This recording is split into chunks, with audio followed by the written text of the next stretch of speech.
Relationships are the most important thing in our lives. Our relationships define who we are. They support us in feeling good or bad. We're in relationship with everything. People, situations, our work, our finances, money, love, everything. And love is the reason why I feel that we are alive. So today, we are here to discuss love and relationships. So for those of you who don't know, I was once on a reality show on Fox where they named me Dr. Love. And pretty much my whole life, people have always come up to me and wanted to know about relationships. So I invite you to share any questions you have about relationships. There are 3 questions that have already been asked that I'm going to cover in this Instagram Live. And if you're watching the replay, of course, you can still share your questions. And my plan is to have a live a week where I share about love and relationships because it's something I'm so passionate about. It's something I love so much. So of course, as I'm sharing, feel free to share yours. So if you saw in my stories, I shared with hey Katie, so it's so nice to see some of you tuning in from all around the world, people I know as well. Feel free.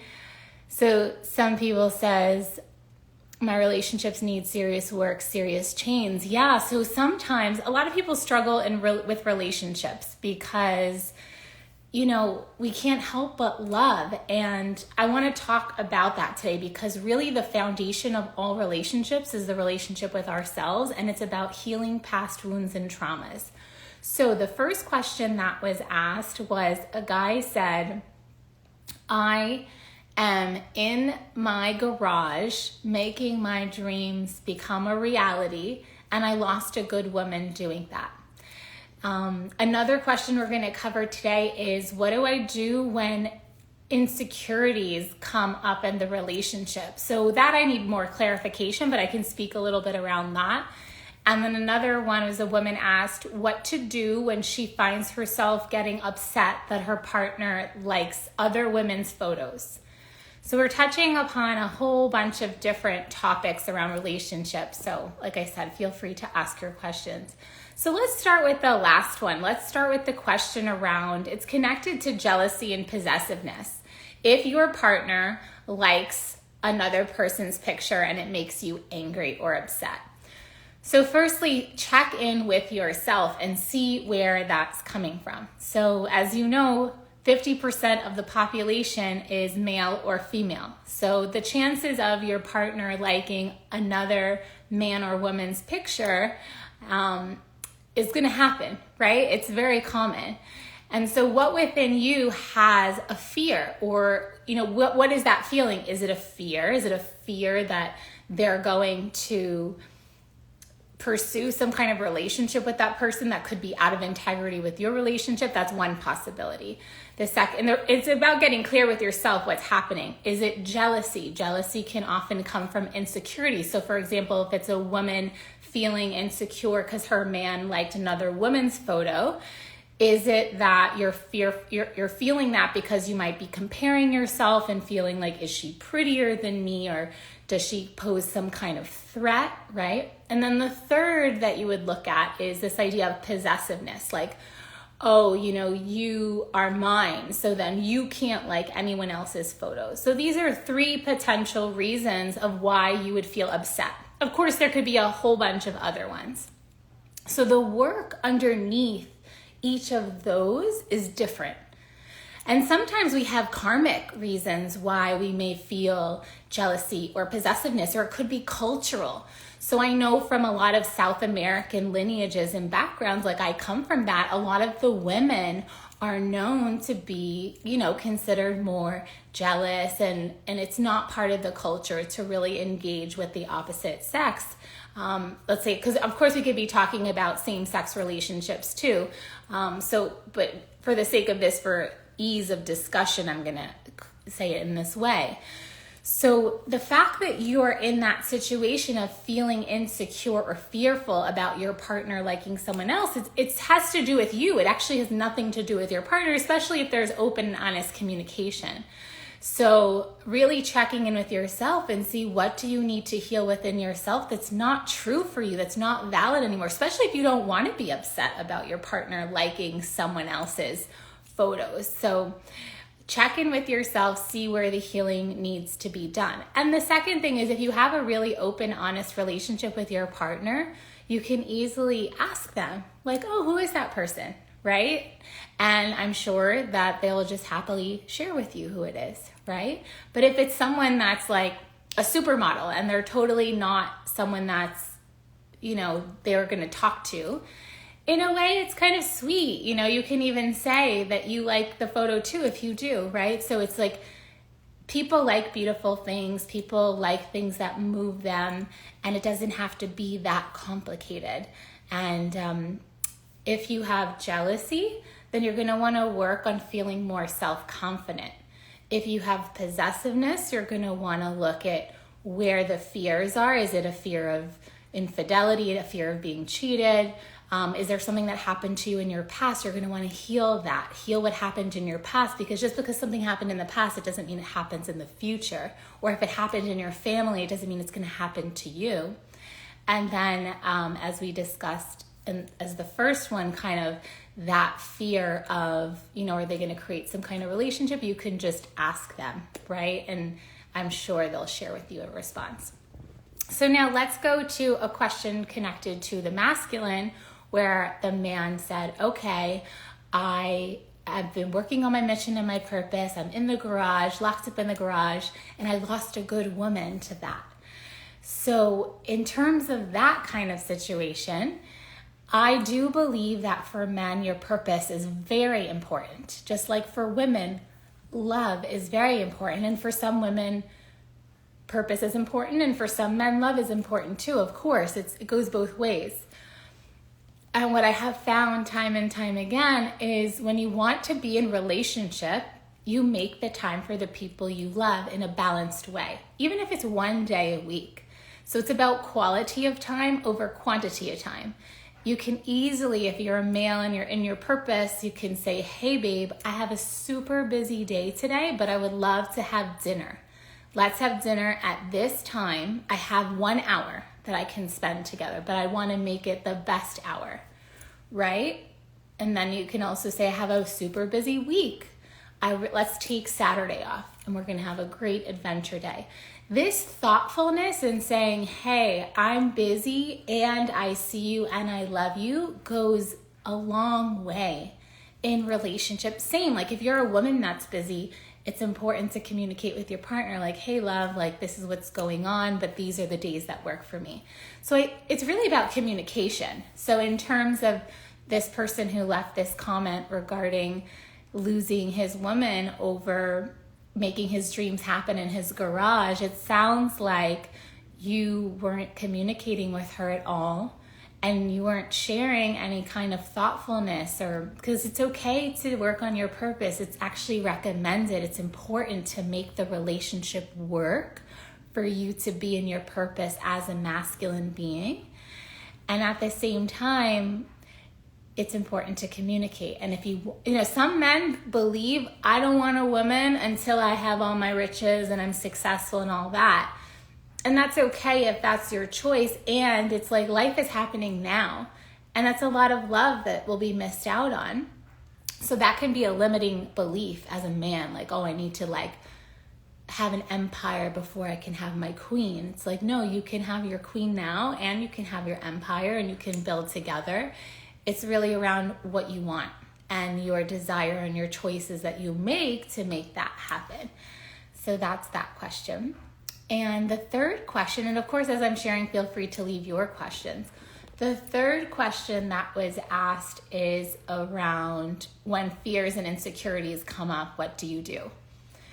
So fears are, I'm sure you guys have heard this, there's that false evidence appearing real.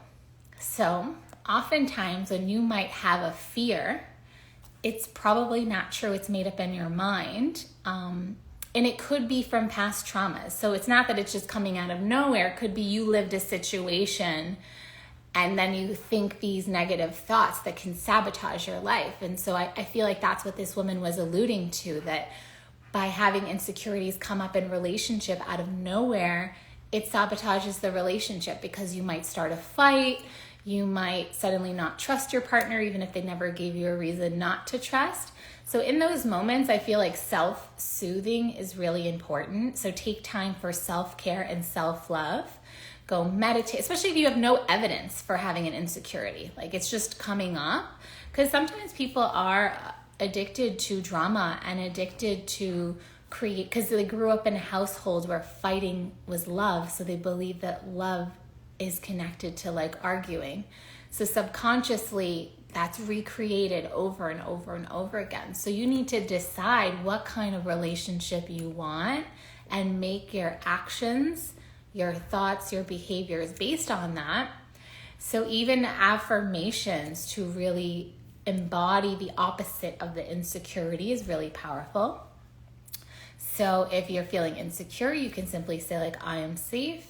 Right? Like in this moment, you're safe. There's nothing happening. That's where that fear, that insecurity comes from.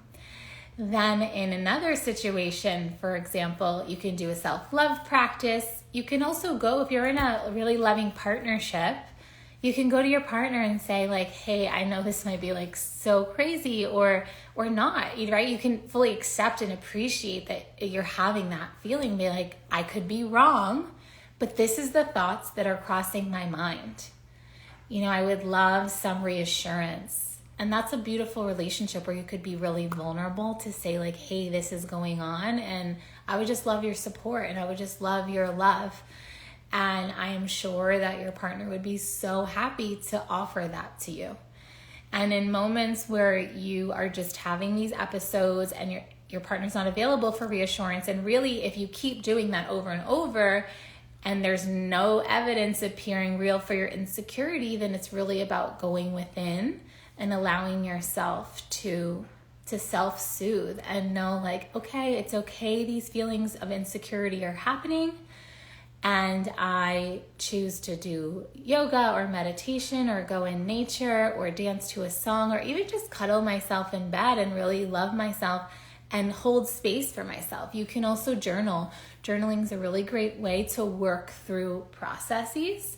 If you work with a coach, these are excellent. So everything I'm talking about to do is excellent to do with a coach. So any kind of healing, any kind of transformation from limiting ways of being into your highest potential self. So you being your highest self is really how you're going to call in your highest relationships and not feeding these lower vibration aspects of yourself, these parts of yourself that are sabotaging your life.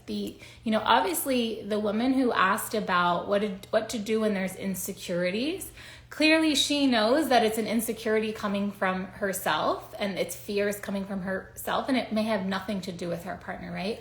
The beautiful thing about relationships, which is why I love relationships so much, is that they teach us about ourselves. They help define who we are, and they help us make changes that we want to make, because it's painful when we go through breakups. It's painful when there's fighting that happens in relationships. So I find that relationships are a beautiful tool for our transformation and our evolution. So no matter what has happened in any of your past relationships, really see them as a huge gift, because they are. So I'm going to go through the comments and the question section to see if you guys have any questions or anything. And thank you. Some people are. And even this person who wrote, my relationship needs serious work, serious change, that is reflective of what you allow in your relationship. So the fact that you feel chained in your relationship is a red flag, and that can only happen if you're allowing it. So it sounds like boundaries need to be worked on. It sounds like respect and just deciding what your standards are for a relationship. What kind of relationship do you want? And are you making the choices that are in alignment with that? So that's what I'll say. And sometimes people need to be ready to let go of those old patterns, because that's what relationships end up being, patterns, until we evolve and heal and grow beyond them. So you might have like the same kinds of relationships repeating themselves unless you make the changes and you go through the healing and you really look within, because relationships are mirrors, as I'm sure you all know that. So someone shared, the world is not in our hands. As you know, our first love is someone else, but we ended up in a relationship with other ones, so we can't compare love and relationship. Well, I would beg to differ. I would say, yes, our first love is always a beautiful love. And I know mine was, and you can choose to stay in the relationship or move on because of other factors. So, for me, when I had a 9-year relationship, 8-9 year for my first one, and I really think back fondly on that relationship. And then we broke up because of logistics. Like, I wanted to travel the world and he was ready to get married and have kids. And sometimes when that's not aligning at the right time, like I wanted to live in Manhattan and he wanted to live in the suburbs. And so being young and wanting to explore the world. And then I went on a whole spiritual journey and my whole life changed. So for my path and destiny, it wasn't in alignment to stay in that relationship. Doesn't mean there wasn't love, doesn't mean I didn't want to be with them. And I also feel, though, you can always go back to love, of course. Like, even though this person said, the other thing is, because you said you can't compare love and relationship. It's true.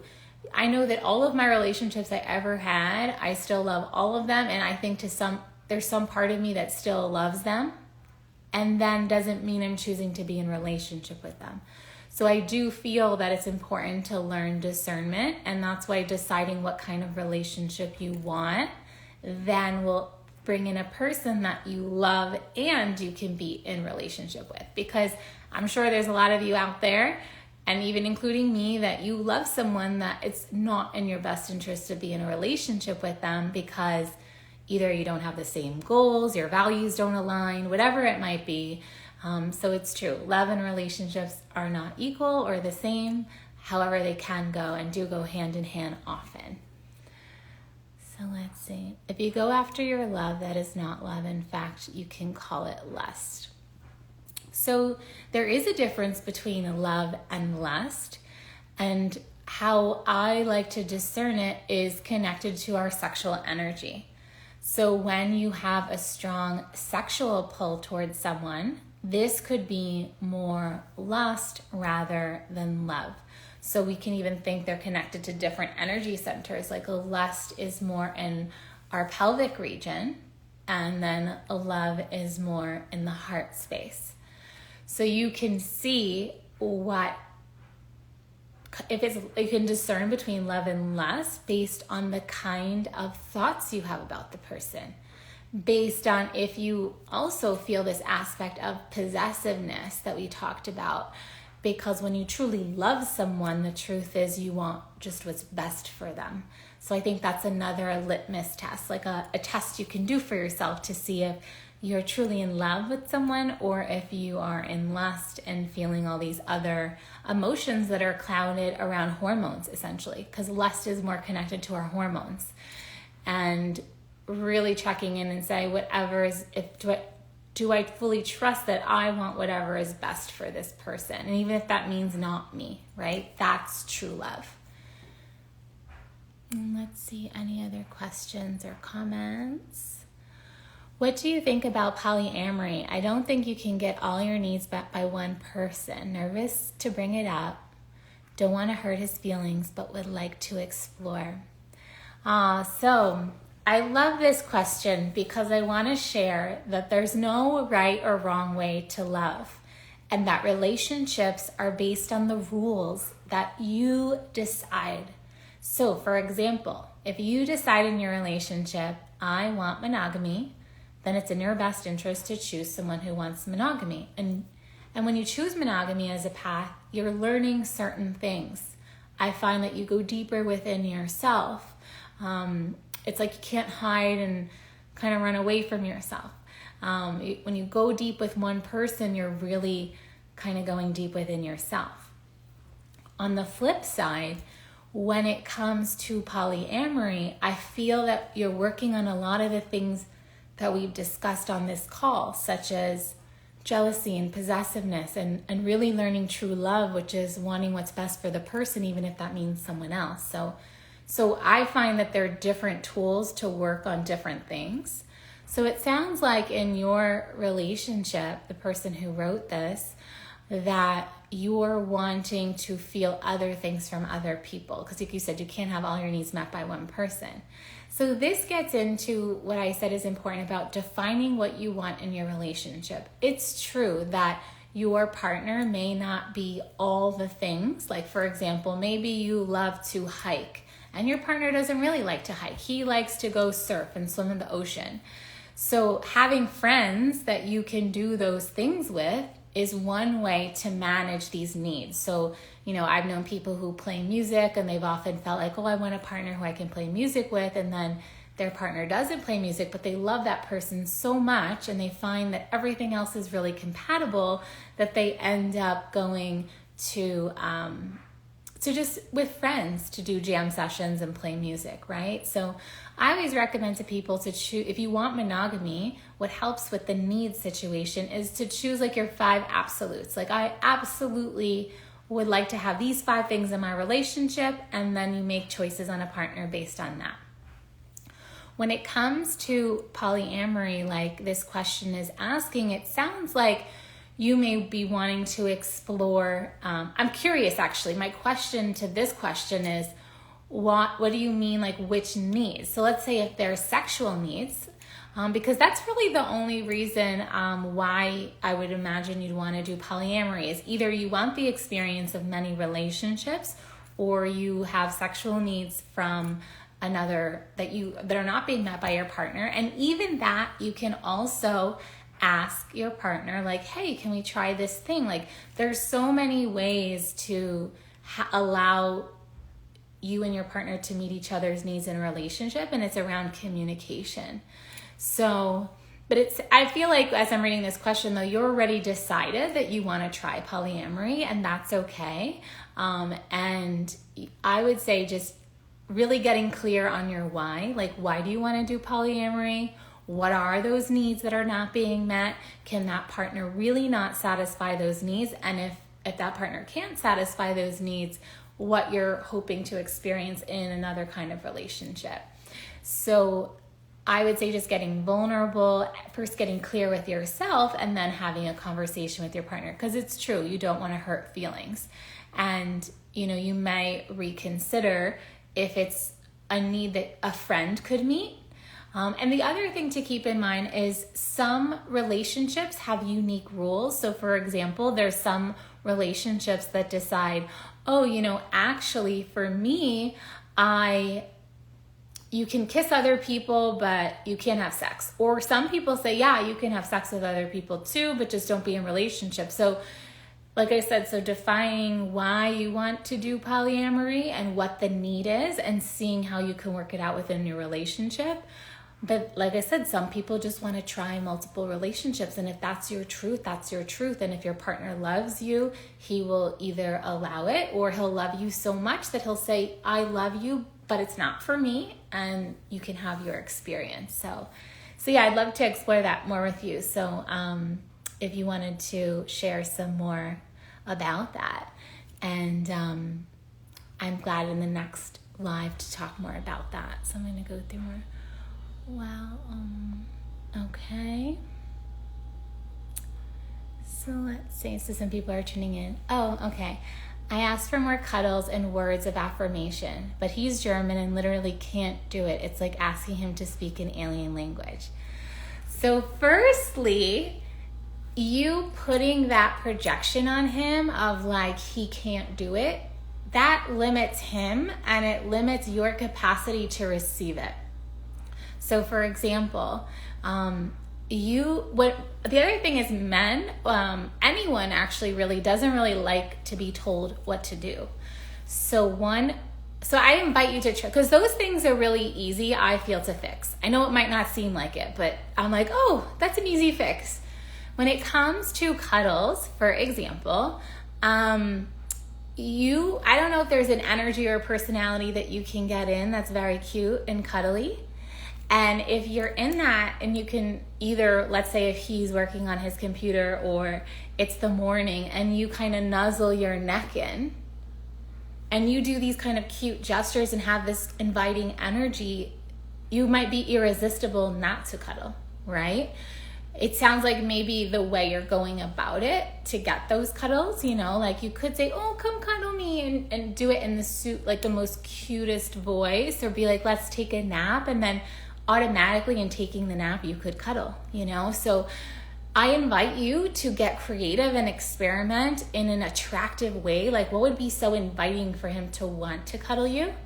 And then the other fix that I have for words of affirmation is, if your partner loves you, he's willing to experiment. So I would invite you to every day, and I do this in my relationships too, and it's I call it the relationship gratitude practice, where every day you say to each other, whether it's in the morning when you're waking up in bed, or before you're going to sleep, or just at the dinner table, you say what you're grateful for about each other.